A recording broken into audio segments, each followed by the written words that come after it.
안녕하세요. 친절한 제스입니다. 매주 미차트 분석가 의견 소개해드리고 있는데요. 오늘 두 가지 갖고 왔습니다. 첫 번째는 실리콘밸리 뱅크 사태로 인한 은행주 폭락으로 인해서 주요 지수들이 심각한 기술적 타격을 입고 있다라는 리포트고요. 또 한 가지는 비트코인 단기 약세 시그널 지지 라인 점검입니다. 이 의견에 대해서 차근차근 설명드리도록 하겠습니다. 먼저 이분께서는 은행주의 폭락, 나머지 시장에도 큰 부담을 줌. 이 차트는 은행 업종 차트입니다. 보시면 큰 폭 하락세를 보이면서 지지라인을 다 뚫고 내려왔는데요. 이번 뉴스의 헤드라인을 장식한 실리콘밸리 뱅크 사태는 2008년 이후 가장 컸으며 은행 시스템의 안정성에 대한 우려를 불러일으켰다. 그 두려움은 시장의 나머지 부분으로 퍼져나갔고 이로 인해 주요 지수들이 심각한 기술적 타격을 입고 있다라고 이야기를 하고 있습니다. 실리콘밸리 뱅크 사태는 여러분들께서 뉴스 헤드라인으로 많이 보셨을 텐데요. 혹시 모르시는 분들을 위해서 이와 같이 정리를 했습니다. 참고하시면 될 것 같고요. 그 다음은 주요 지수입니다. 이 차트는 중소형주로 포진된 러셀 2000 ETF고요. 이거는 S&P 500 지수 차트입니다. 미국 주요 지수가 현재 200일 이동평균선을 이탈했습니다. WIM의 경우에는 거의 두 달 만에 최저순으로 추락했고 이 과정에서 200일 이동평균선을 이탈했다. 거의 급락하는 모습을 보였습니다. 금융주에 대한 리스크가 소형주에 더 큰 타격을 주고 있다. 이것이 약간 우려가 된다. 라고 이야기를 하고 있고요. S&P 500 지수 또한 200일 이평선의 지지가 상당히 중요하다고 기술적 분석가들이 봤는데 이거를 단 하루지만 이탈을 한 상태로 현재 작년 12월 저점인 이 3800 전후 라인의 테스트를 할 것으로 보인다라고 이야기를 하고 있고요. 이 3800이라는 라인은 기술적 분석가들이 상당히 중요시한 라인이기 때문에 체크가 필요합니다. 여기서 지지력이 형성되거나 아니면 일시적인 하루의 하락을 다시 200일 이평선을 돌파하거나 해야지 좀 더 지수는 안정을 찾을 수 있을 것이다. 이렇게 판단하시면 될 것 같습니다. 그 다음은요. 10년물 국채 수익률 급락입니다. 그동안의 상승이 인플레이션이 예상보다 높게 나오면서 상승을 보였다라고 하면 이때 큰 폭 하락은 좀 다른 양상을 보였습니다. 보시면 주식에서 빠져나간 돈이 채권으로 이동하고 있다. 10년 만기 국채 수익률이 한 달 만에 최저순으로 곤두박질 치는 것을 보여준다. 금요일 채권 매입은 위험 회피 심리가 강화되면서 안전한 곳으로 가는 비행처럼 보인다. 이 이야기는 실리콘밸리 뱅크 사태로 인한 위험 회피 심리로 채권 매수세 유입으로 인해서 채권 가격이 상승하고 역으로 채권 수익률은 하락하는 이런 모습을 보였다라고 이야기를 하고 있습니다. 이 차트 분석가는 현재 실리콘밸리 뱅크 사태로 인해서 미국 대표 지수가 중요하게 생각했던 200일 이평선을 이탈하는 모습을 보여 빠르게 안정을 찾고 다시 200일 이평선을 상향 돌파하지 않는다면 단기적으로 하방 압력이 더 크다라고 보고 있습니다. 그 다음은요, 비트코인인데요. 이 차트 분석가는 비트코인 약세 증거, 단기 약세 증거입니다. 이분께서는 2022년 8월 요 고점의 저항을 못 이기고 내려앉았는데 이때 RSI와 그 다음에 주가가 약세 다이버전스를 보이면서 하방 압력이 더 큰 상태라고 보고 있습니다. 또한 단기 주요 지지 라인인 작년 11월 고점 요 라인을 깨고 내려왔다는 점이 약간 우려가 된다라고 하고요.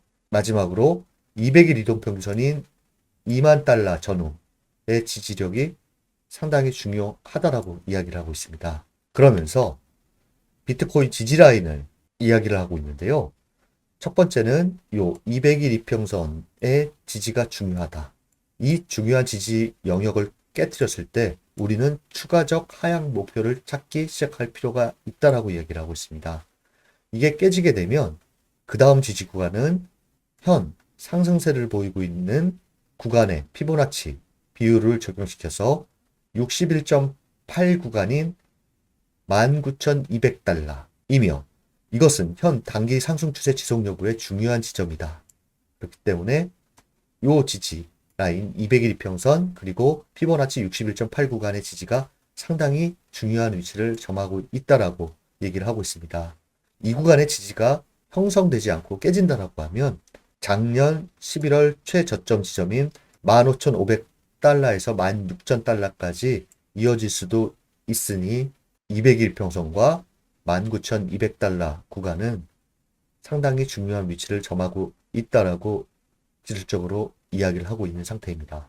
그 다음은요, 시장에서 주목하는 것들 몇 가지 갖고 왔는데요. 은행업종 ETF, 빅스지수, 이번 주에 발표될 CPI, 페드 금리 모니터링 도구입니다. 은행업종 ETF 같은 경우에 중요한 것은 현재 시장에 두려움을 주고 하락을 주도하고 있기 때문에 어느 시점에서 이게 하방 경직성을 유지하느냐가 상당히 중요합니다. 당분간은 은행업종과 은행업종 ETF 차트를 유심히 살피시면 시장의 전반적인 흐름에 좋을 것으로 보고 있는 것이 일반적인 시각입니다. 이 KR이라는 것은 미국 지역은행 ETF입니다. 급락을 해서 지금 어느 정도 하락세는 멈추고 있는데요. 이게 어떤 모습, 하방 경직성을 어떻게 유지할 것이냐, 상승 반전을 언제 할 것이냐, 이 부분이 상당히 중요하고요. 그 다음에는 금융업종 ETF인 XLF입니다.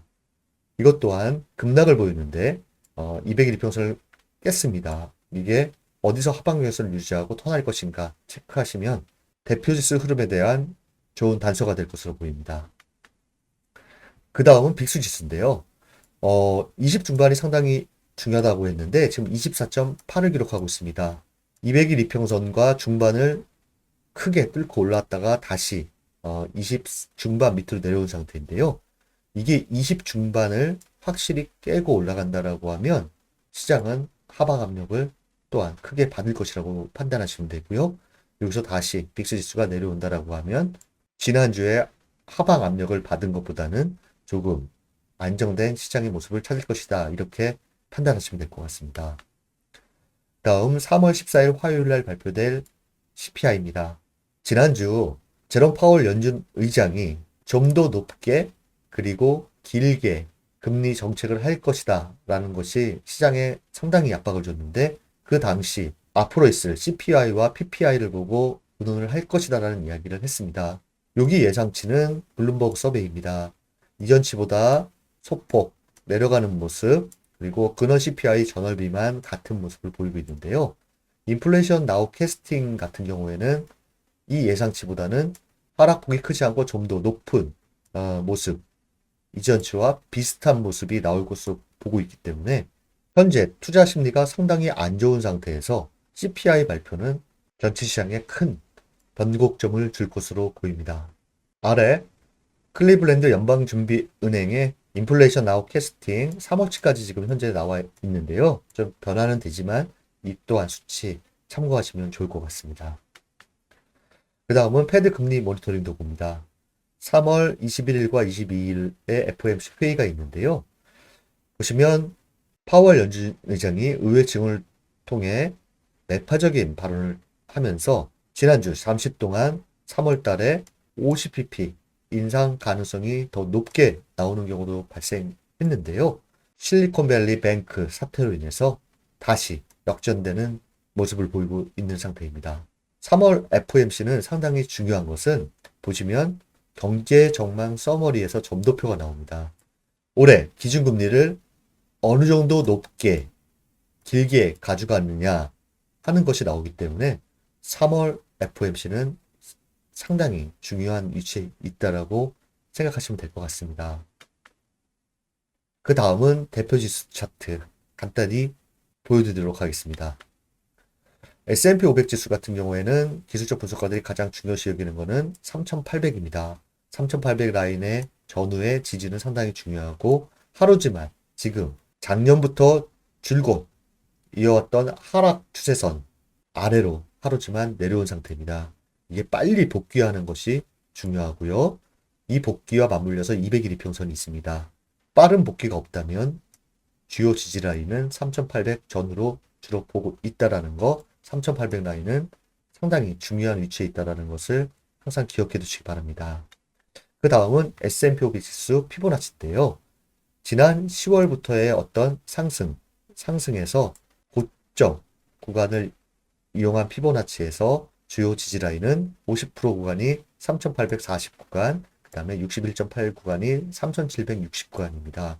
그래서 3800과 그 다음에 그 밑으로는 3760이라는 라인이 상당히 현재 가장 중요한 위치를 보이고 있다라고 기술적 분석가들은 보고 있습니다.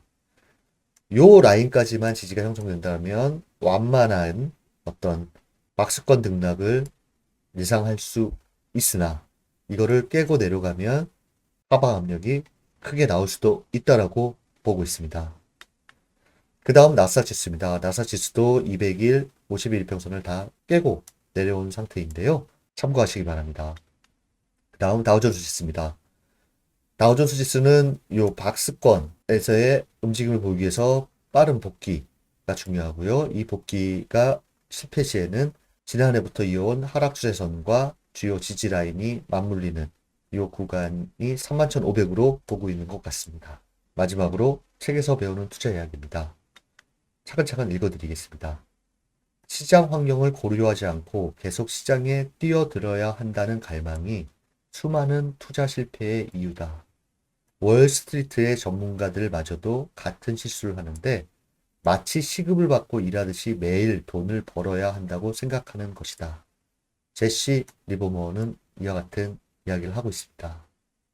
현재 미국 주시는 주 초반에는 제롬 파월 연준 의장의 의회 증언에서 매파적인 발언으로 주 후반에는 실리콘밸리 뱅크 사태로 인해서 대표 지수들이 200일 이평선을 이탈하는 모습을 보였습니다. 미 차트 분석가들은 기술적으로는 빠른 복귀가 없다라고 하면 하방 압력이 더 큰 것으로 보고 있는 상태입니다. 이번 주는 은행 업종이 하방 정지성을 유지하며 안정을 찾는 것에 대한 체크가 필요해 보이고요. 가장 중요한 거는 14일 화요일 CPI입니다. CPI가 예상치보다 낮게 나온다라고 하면 3월 21일, 20일 FOMC까지 안정적인 모습을 보일 것으로 대다수 보고 있습니다. 미국에서는 이번 한 주가 상당히 중요한 분기점이 될 한 주라고 이야기를 많이 하고 있는데요. 이번 한 주도 시장 대응 잘 하시고요. 여러분들을 응원합니다. 감사합니다.